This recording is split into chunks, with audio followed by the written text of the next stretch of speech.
हाँ, हम लोग क्लास 9th का एक चैप्टर स्टार्ट करने जा रहे हैं, दैट इज मोशन। क्लास 9। तो देखिए, और डेली लाइफ में हम लोग बहुत से ऐसे एग्जाम्पल्स ऑब्जर्व करते हैं जहां पे हम देखते हैं कि चीजें हमारी मूव कर रही हैं। जैसे हमने ये देखा कि मोशन ऑफ अर्थ ऑब्जर्व किया, या हमने देखा कि ब्लड हमारे कैपिलरीज से, आर्टरीज से, वेन से ट्रांसमिट हो रहा है, एक जगह से दूसरी जगह जा रहा है, ठीक है। या एक ट्रेन एक स्टेशन से दूसरे स्टेशन जा रही है। इस तरह की बहुत सी चीजें हम ऑब्जर्व करते हैं। अच्छा, कुछ चीजें हम फील भी करते हैं, जैसे हम ये कहते हैं कि हवा चल रही है। हवा चल रही है या रुकी हुई है, उसका ऑब्जर्वेशन हम कैसे लगाते हैं कि वो एक सेंसेशन प्रोड्यूस करता है हमारे अंदर, या डस्ट पार्टिकल्स मूव करते हैं, या हम ऑब्जर्व करते हैं कि प्लांट या ट्री जो भी है उसकी लीव्स मूव कर रही है। तो इन सभी से हम ये ऑब्जर्व करते हैं कि कुछ ना कुछ मूवमेंट हो रहा है। मूवमेंट हो रहा है जिसको हम जनरल लैंग्वेज में कहते हैं कि मोशन हो रहा है, ठीक है। जैसे आपकी फिशेस क्या करती है, स्विम करती है, ठीक है। तो इस तरह के, या आप कह सकते हैं कि साइक्लोन या फ्लड, ये सारी चीजें भी क्या हो रही है, एक डिस्टर्बेंस है जो एक जगह से दूसरे जगह with respect to time move कर रहा है। तो हम ये कह सकते हैं कि अगर कोई भी ऑब्जेक्ट जिसकी position with respect to time change हो रही है, उसे हम कह सकते हैं कि वो मोशन है।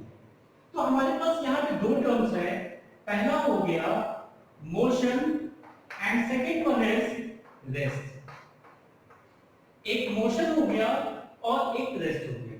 तो जनरली हम मोशन को क्या डिफाइन करते हैं, मोशन को डिफाइन ये करते हैं कि if the position of body changes with time, changes with time, तो हम उसे कहते हैं कि वो मोशन है। जैसे सपोज कीजिए कि हम किसी प्लेन को ऑब्जर्व कर रहे हैं, एरोप्लेन को, और थोड़ी देर पहले हमने देखा कि उसकी पोजीशन यहां पे थी, थोड़ी देर बाद यहां से यहां आ गया। इसका मतलब टाइम के अकॉर्डिंग उसकी पोजीशन चेंज हो रही है, तो हम ये कह सकते हैं कि वो मोशन है। अच्छा, अब सिंपल लैंग्वेज में अगर रेस्ट को डिफाइन करना होगा तो हम कहेंगे if the position of a body does not change with time, अगर किसी बॉडी की पोजीशन टाइम के अकॉर्डिंग चेंज नहीं हो रही है तो हम कहेंगे कि वो रेस्ट है। जैसे सपोज कीजिए कि ये हमारा बोर्ड है, इस बोर्ड को थोड़ी देर बाद आप देखेंगे तो भी यहीं पे रहेगा। इसका मतलब क्या हो गया कि इसकी पोजीशन टाइम के अकॉर्डिंग चेंज नहीं हो रही है। तो हम ये कह सकते हैं कि ये बोर्ड हमारा रेस्ट में है, ठीक है, ओके। तो ये कुछ जनरल चीजें हो गई जो मोशन और रेस्ट के बारे में। अब यहाँ पे एक क्वेश्चन अराइज होता है कि ये जो वॉल्स है, हमारे रूम की जो वॉल्स है, whether it is in motion और रेस्ट। तो आप सिंपल सा अपना रूल लगाएंगे। रूल क्या है कि इसकी पोजीशन जब भी आप वॉच कर रहे हैं चेंज नहीं हो रही है, तो आप कह सकते हैं कि इट इज इन रेस्ट, ठीक है। तो ये चीजें हैं जो बहुत ही सिंपल मैनर में आपको बताई गई। लेकिन अब जरा कॉम्प्लेक्स एग्जांपल्स देखिए, कुछ ऐसे एग्जांपल्स होते हैं जहां पे हमें समझ में नहीं आता है कि मोशन हो रहा है या बॉडी रेस्ट पे है।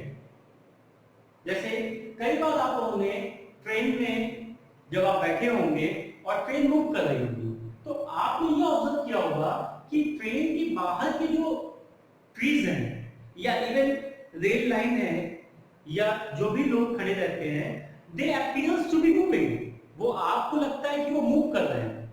इसका मतलब अगर आपको बताना हो कि वो मोशन में है या रेस्ट में है, तो आप कहेंगे कि वो मोशन में है। लेकिन एट द सेम टाइम एक पर्सन जो ट्रेन के बाहर है उसके लिए तो वो सारी चीजें रेस्ट में हो गई। तो इसका मतलब यह है कि यहाँ पे एक कंफ्यूजन स्टैब्लिश होता है और हम सही डिस्कस पे नहीं पहुंच पाते हैं कि ये बॉडी रेस्ट में है या मोशन में है। एक आदमी के लिए वो चीजें मोशन में है और दूसरे आदमी के लिए वो चीजें रेस्ट में है। तो अब क्वेश्चन ये अराइज होता है कि उनका सही स्टेट क्या है, क्या वो रेस्ट में है या मोशन में है। ठीक है, तो यहां पे एक बहुत ही इंपॉर्टेंट चीज आती है कि रेस्ट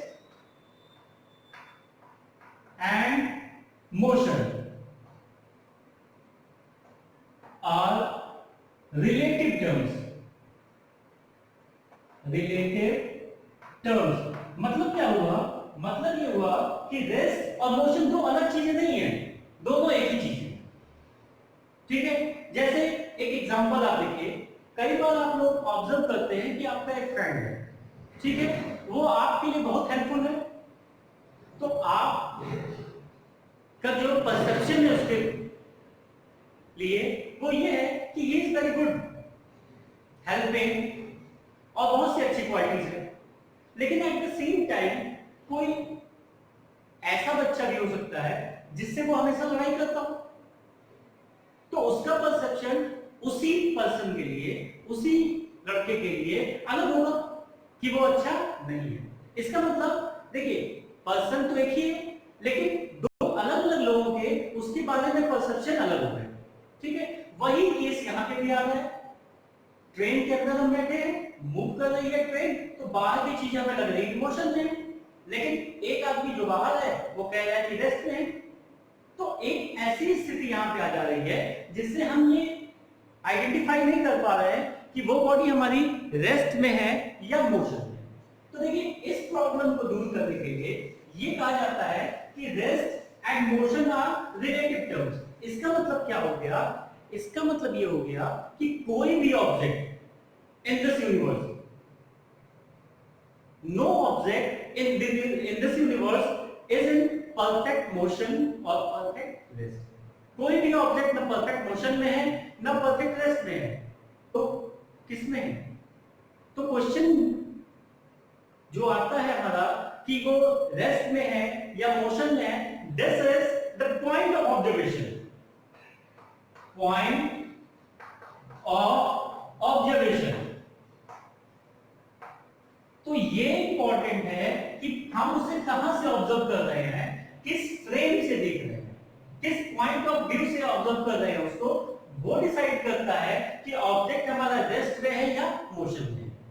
सपोज कीजिए ये आपके स्कूल की बिल्डिंग हो गई, ठीक है, ये स्कूल की बिल्डिंग है, ठीक है, आपने इसको यहां से ऑब्जर्व किया और कहीं के ग्राउंड से आपने देखा इसको, और आप ये कह रहे हैं कि इट इज इन रेस्ट। ये किस में हो गई? रेस्ट में हो गई, ठीक है। एट द सेम टाइम एक पर्सन इसे मून से ऑब्जर्व कर रहा है, मून पे है और वहां पे ऑब्जर्व कर रहा है। तो देखिए, क्योंकि अर्थ क्या कर रही है, अर्थ मोशन में है, तो मोशन में है तो अर्थ पे जो चीजें रहेंगी वो भी मूव करती हुई उसको लगेंगी। इसका मतलब यहां से ग्राउंड से अगर आप देखते हैं तो ये रेस्ट में लग रही है, और यहां से मून से जब आप देखते हैं तो यहां से आप कहते हैं कि ये मोशन में है। इसका मतलब एक ही बॉडी दो अलग अलग पॉइंट ऑफ ऑब्जर्वेशन से उनके स्टेट्स अलग हैं, ठीक है। तो अब देखिए यहां पे क्या है, अगर यहां से हम ऑब्जर्व करेंगे इस फ्रेम ऑफ रेफरेंस पॉइंट से, यहां से ऑब्जर्व करेंगे तो हम कहेंगे कि ये रेस्ट में है, और यहां से अगर ऑब्जर्व करेंगे तो कहेंगे कि ये मोशन में है। तो इसका मतलब इंपॉर्टेंट ये नहीं है कि बॉडी मोशन में है या रेस्ट में है, इंपॉर्टेंट ये है कि हम कहां से उसको ऑब्जर्व कर रहे हैं, और जहां से ऑब्जर्व करेंगे वहां से हम उसके स्टेट को बताएंगे कि वो रेस्ट में है या मोशन में। एक ही ऑब्जेक्ट दो अलग अलग पॉइंट ऑफ व्यू से, एक पे मोशन में हो सकता है और एक से रेस्ट में हो सकता है। इसलिए हम ये कह सकते हैं कि rest and motion are relative terms, means rest and motion are same thing, but it is the point of observation that creates the difference. whether the object is in motion or rest. तो point of observation यहाँ पे ज्यादा important role play करता है ये decide करने में कि ऑब्जेक्ट हमारा रेस्ट में है या मोशन में। तो यहाँ पे एक क्वेश्चन ये भी आता है, कई बार पूछा जाता है कि show that rest and motion are related terms. तो rest and motion are related terms में आप एग्जांपल ट्रेन वाला दे देंगे कि आप ट्रेन में बैठे हैं, ट्रेन चल रही है, बाहर की चीजें आपको मोशन में लग रही है, but at the same time for the person who is standing outside the train the things are in rest. So same trees or same rail line, from one point of view it is in motion and from other point of view it is in rest. So motion and rest are not different things, they are same, they are related terms, but it's the point of observation that makes the difference. तो ये चीजें हमारी general हो गई motion में rest और motion के बारे में।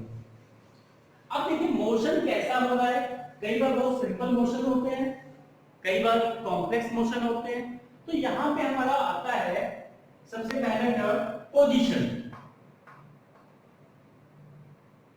पोजीशन हम क्या करते हैं, स्पेसिफाई करते हैं, ठीक है। जैसे एक हम चार्ट बना रहे हैं, इस चार्ट में हमारा ये पोजीशन हो गया और ये हो गया टाइम, ठीक है। हमने ऑब्जर्व किया कि एक ऑब्जेक्ट कहीं भी, मान लीजिए वो घर पे था, 0 मीटर कवर किया उसने या किलोमीटर ले लीजिए, और ये टाइम था 7 AM। अच्छा, उसके बाद वो साइकिल से जाने लगा, तो हमने ये देखा कि ये 5 किलोमीटर 7:30 AM पे आ गया, वो साइकिलिंग कंटिन्यू कर रहा है। थर्ड ये हो गया 10 किलोमीटर और ये हो गया 8 AM। सिमिलरली हमने ये देखा कि फोर्थ ये 15 किलोमीटर हो गया और ये हो गया 8:30 AM। इसका मतलब देखिए ऑब्जेक्ट क्या कर रहा है, इक्वल डिस्टेंस कवर कर रहा है इक्वल टाइम इंटरवल में। जितना देखिए फर्स्ट 30 मिनट्स में 5 किलोमीटर, नेक्स्ट 30 मिनट में अगेन 5 किलोमीटर, नेक्स्ट 30 मिनट में अगेन 5 किलोमीटर। इसका मतलब इसका जो मोशन है दैट मोशन इज यूनिफॉर्म। इसका मोशन क्या हो जाएगा, यूनिफॉर्म मोशन। यूनिफॉर्म मोशन का मतलब ये हो गया covers equal distance in equal time interval, ठीक है। और इसका जो ग्राफ हम बनाएंगे तो देखिए यहां पे अगर हम टाइम ले रहे हैं, ये हमारा है टाइम, और यहां पे हम ले रहे हैं डिस्टेंस। तो equal distance in equal time interval, तो ये आएगा स्ट्रेट लाइन। ये जो ग्राफ होगा हमारा स्ट्रेट लाइन आएगा, स्ट्रेट लाइन, और ये शो करेगा कि मोशन कैसा है हमारा, मोशन है यूनिफॉर्म मोशन,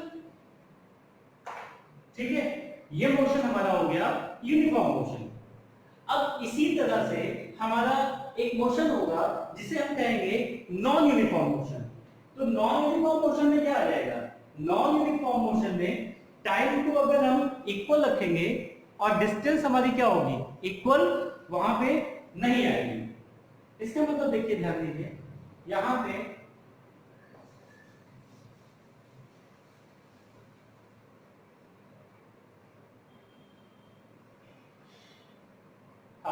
यही हम स्टार्ट करते हैं कि 7 AM पे हमारा ऑब्जेक्ट 0 किलोमीटर कवर किया, यहां पे 3 किलोमीटर कवर किया, यहां 5 किलोमीटर आ गया, यहां पे 8 किलोमीटर आ गया।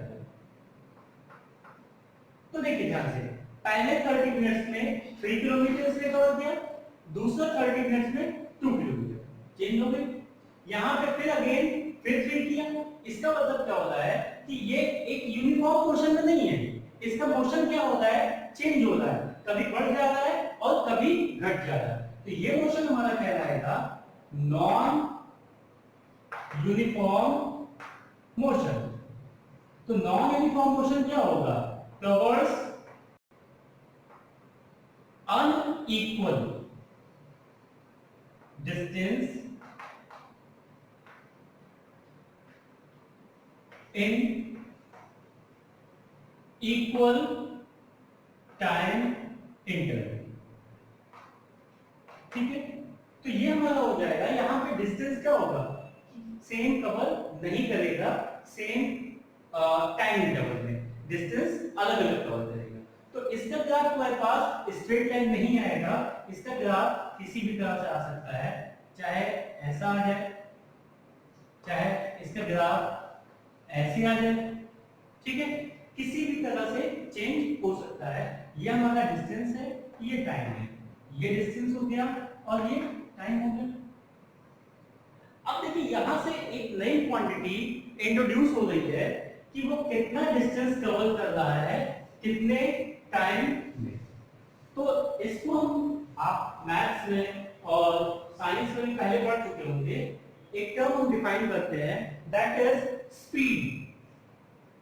स्पीड क्या हो जाती है, speed is equal to distance upon time. अच्छा, अब देखिए स्पीड की यूनिट क्या होती है, ये ध्यान दीजिए। डिस्टेंस की यूनिट हमारे पास होती है साइन मीटर और ये हो गया सेकंड। तो इसकी जो यूनिट हो जाएगी, यूनिट हो जाएगी मीटर पर सेकंड, या ऐसे हम लिखते हैं मीटर पर सेकंड। यही यहाँ पे माइनस में आ जाता है और पावर जितनी एस की पावर है वो पावर लग जाएगी। तो हमारे पास स्पीड ये हो गया, distance traveled in unit time, that is known as speed. Distance traveled in unit time. Unit time में कितनी डिस्टेंस कवर की गई या ट्रेवल की गई उसको हम कहते हैं स्पीड। और ये हमारा होता है स्केलर क्वांटिटी, स्केलर क्वांटिटी। ठीक है, स्केलर क्वांटिटीज क्या होती है पहले समझ लीजिए। हमारे पास दो तरह की फिजिकल क्वांटिटीज होती है, पहला होता है स्केलर और दूसरा होता है वेक्टर। ठीक है, स्केलर क्या होती है, जैसे मान लीजिए हमारे पास एक मास दिया हुआ है, मास है 5 केजी। तो 5 को हम कहते हैं न्यूमेरिक पार्ट, जो नंबर में लिखा रहता है, न्यूमेरिक वैल्यू, और ये हो गई यूनिट। तो न्यूमेरिक वैल्यू प्लस यूनिट, इनको कलेक्टिवली हम कहते हैं मैग्नीट्यूड। ठीक है, तो स्केलर क्वांटिटीज वो होती हैं जिसके पास ओनली मैग्नीट्यूड होता है। ओनली मैग्नीट्यूड का मतलब ये हुआ कि न्यूमेरिक वैल्यू और यूनिट, ये हो गई। वेक्टर क्वांटिटीज वो होती हैं जिसके पास मैग्नीट्यूड प्लस डायरेक्शन दोनों होती है। अभी इसके बारे में हम आगे बात करते हैं। तो स्केलर क्वांटिटीज हमारी हो गई जो जिनके पास सिर्फ मैग्नीट्यूड है, और वेक्टर क्वांटिटीज हो गई जिनके पास डायरेक्शन भी है। तो ये हमारा स्पीड स्केलर क्वांटिटी है।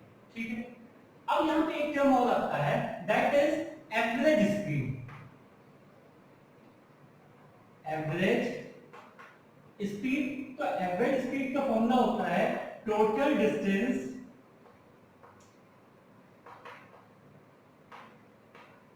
Upon total time taken. ठीक है, और यूनिट क्या हो जाएगी, यूनिट हमारी वही होगी। ठीक है, तो यहां पे एक क्वेश्चन हम ले लेते हैं, एवरेज स्पीड पे एनसीईआरटी से क्वेश्चन ले रहे हैं, शॉर्ट एग्जांपल है, उसको देखिए ध्यान से। कह रहा है यहाँ पे एग्जाम्पल 8.1 है,